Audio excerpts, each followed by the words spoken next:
எனக்காட்டு அமர்களே இங்கே பாருங்கள், நான் கஷ்டப்பட்டு சேர்த்துன உண்டியில் இதில் கிழிஞ்ச நோட்டெல்லாம் இருக்கும். என்ன பண்ணுறது, இருக்கிற நோட்டெல்லாம் வைக்கிறதுக்காக உண்டியில் சேமிப்பு, சிறு சேமிப்பு. நீங்கள் நான் உண்டியில் உடைக்கிறேன், எவ்வளோ சேர்ந்துக்கிறேன் பார்க்கலாம். ஓ ஐயோ, ஒரு தட்டில் எல்லாம் உடஞ்சியா? இவ்வளோ காசா? காசா 10 20 20 20.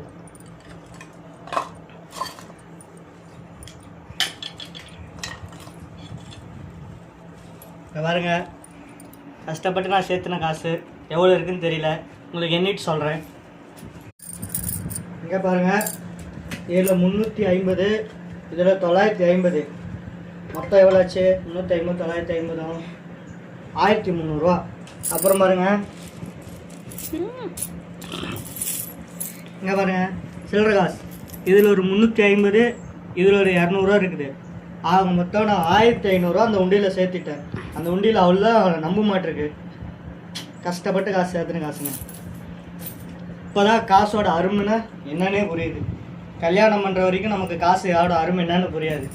கல்யாணம் பண்ணதுக்கு அப்போ தான் ஒவ்வொருத்திக்கும் ஒவ்வொரு ரூபானாலும் எவ்வளோ மதிப்பு நல்லா தெரியுது.